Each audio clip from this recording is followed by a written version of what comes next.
எல்லோருக்கும் வணக்கம் நண்பர்களே.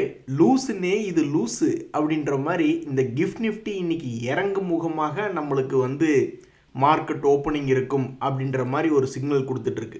அதாவது நேற்றெல்லாம் ஏஷியன் மார்க்கெட்ஸ் எல்லாம் 4% 2% எல்லாம் பறந்துக்கிட்டு இருந்தாங்க. அன்னைக்கு நம்ம மார்க்கெட்டை பெருசாக மேலே ஏற்றி ஓடுறதுக்கு ஒரு மனசு இல்லை. வெறும் 121 பாயிண்ட் தான் நேற்று பாசிட்டிவில் க்ளோஸ் ஆகிருக்கு. இன்றைக்கி ஆசியன் மார்க்கெட்ஸ் எல்லாம் நெகட்டிவ் சென்டிமெண்ட் அப்படின்னு ட்ரேட் ஆகிட்டு இருக்கும் பொழுது நம்ம நிஃப்டி 24,119 நேற்று க்ளோஸ் ஆகிருக்குங்களா. இப்போ நம்ம கிஃப்ட் நிஃப்டி எடுத்து பார்க்கும்போது 24,081 ட்ரேட் ஆகிட்டு இருக்கு. ஸோ இப்போதைக்கு நம்மளுடைய மார்க்கெட் சென்டிமெண்ட் என்பது வீக்காக தான் இருக்குது. ஓப்பன் ஆனதுக்கப்புறம் தற்போதைக்கு கிஃப்ட் நிஃப்டினுடைய சிக்னல் என்ன சொல்லுதுன்னா நெகட்டிவில் அல்லது வீக்காக ஓப்பன் ஆகிட்டு அதுக்கப்புறம் கொஞ்சம் ஸ்திரத்தன்மை என்பது வருது அப்படின்ற மாதிரி கிஃப்ட் நிஃப்டி காமிச்சிருக்கு. எங்ககிட்ட ஆயுதம் இருக்குது அப்படின்ற மாதிரி என்னதான் நிஃப்டி கிராஷ் ஆனாலும் சமீபத்தில் 2 லோக்கல் நம்மளை ரொம்ப காப்பாற்றிருக்கு. அது எந்த ஏரியா அப்படின்னு பார்த்தீங்கன்னா 23,800 அப்படின்றது நம்மளை ரொம்ப காப்பாற்றிருக்கு. ஸோ ப்ராபப்ளி காலையில் ஓப்பனிங்கில் ஒரு 50 பாயிண்ட்டோ 100 பாயிண்ட்டோ வீக்காய் கீழே விழுந்தாலுமே அந்த 23,800 அப்படின்றதுக்கு பக்கத்தில் மார்க்கெட் வரல.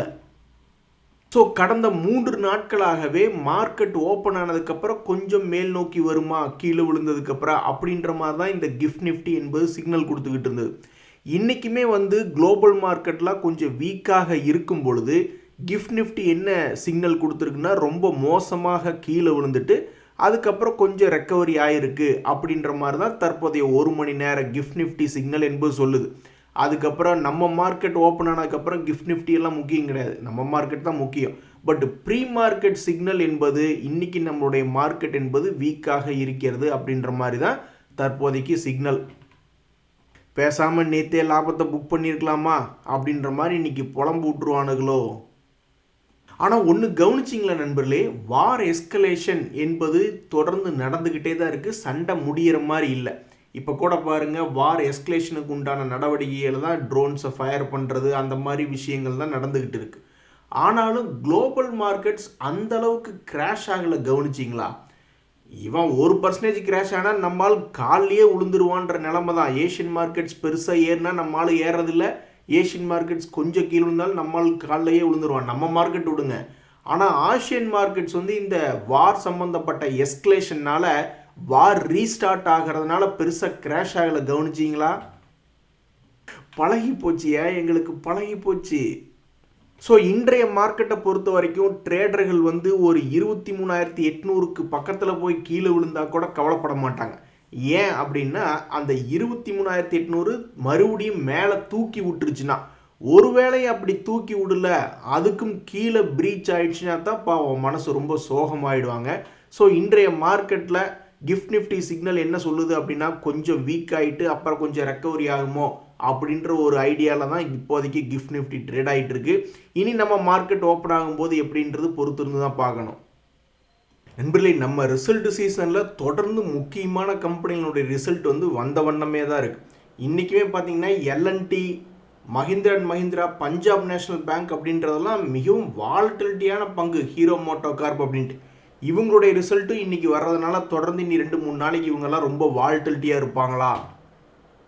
அதுலேயும் குறிப்பாக ஸ்விங் ட்ரேடர்ஸ் எல்லாம் இப்போ எந்த மாதிரி ஸ்டாக்ஸை வாட்ச் லிஸ்ட்டில் வச்சு பார்த்துக்கிட்டு இருப்பாங்க அப்படின்னா, ஒரு உதாரணத்துக்கு இந்த டெக் மஹிந்திரா அப்படின்ற பங்கு தன்னுடைய உச்சத்துக்கு கொஞ்சம் கொஞ்சமாக மேல் நோக்கி ஏறி வந்திருக்கு, சமீபத்தினுடைய உச்சம். இனி இந்த சென்டர் பாயிண்ட்லேருந்து இவன் பெருசாக ரெக்கவரி ஆனாலும் சரி கீழே விழுந்தாலும் சரி இந்த மாதத்துக்குள்ளே பெரிய மூமெண்ட்டுக்கு, ஏன்னா இப்போ தானே மாதமே ஸ்டார்ட் ஆகுது. ஸோ இப்போ அவங்க நோட் பண்ணி வச்சுருக்கக்கூடிய பங்குகள் எல்லாம் இந்த டெக் மஹிந்திரா அப்படின்ற பங்கு இருக்கும். ஸோ நேற்றே கூட என்ன பண்ணியிருக்கான்னு பாருங்கள், கரெக்டாக அந்த 9:15 கேண்டில், ஒரே ஒரு கேண்டில், இந்த கேண்டிலுக்கு கீழே வரும்பொழுது அவனுக்கு எந்த விதமான பெரிய கன்ஃபியூஷனும் இல்லை. அவன் நேராக கீழே போய் விழுந்துட்டு தான் அப்புறம் ஒரு மாதிரி ரெக்கவரி ஆகிருக்கான். ஸோ ஸ்விங் ட்ரேடர்களுடைய வாட்ச் லிஸ்ட்டில் ஒவ்வொரு ஸ்டாக்குகளாக மாதம் தொடங்கினதுக்கப்புறம் ஆட் பண்ணிகிட்டே போவாங்க. ஸோ இன்றைக்கி இந்த டெக் மஹிந்திரா அப்படின்ற பங்குகளெல்லாம் சிலர்லாம் என்ன பண்ணுவாங்க, ஒரு 5 மினிட்ஸ் கேண்டில் ஓப்பன் ஆனதுக்கப்புறம் என்ன ஆக போகிறது, கீழே போகுதா அல்லது மேலே போகுதா அப்படின்னு வாட்ச் பண்ணுறதுக்கெல்லாம் இது போன்ற டெக் மஹிந்திரா பங்குலாம் எடுத்து வைப்பாங்க. ஏன்னா இதில் ஏதாவது ஒரு வாலட்டிலிட்டி வருமா அப்படின்ற மாதிரி யோசிச்சு பார்ப்பாங்க. சமீபத்தில் தானே கீழேருந்து மேலே ஏறி வந்திருக்கான், அப்போ இங்கேருந்து தொடர்ந்து ஏற போகிறானா அல்லது கீழே விழுந்தாலே பெரிய வாலட்டிலிட்டி ஆச்சே அப்படின்ற மாதிரி யோசிச்சுட்டு இருப்பாங்க. சரி நண்பர்களே, தற்போதைக்கு இன்றைய மார்க்கெட் வந்து ரொம்ப சுமாரான மார்க்கெட். அடிதாங்கி பழகிக்க வீரா அப்படின்ற மாதிரி தான் தற்போதைக்கு கிஃப்ட் நிஃப்டி 24,082 ஓடிக்கிட்டு இருக்கு.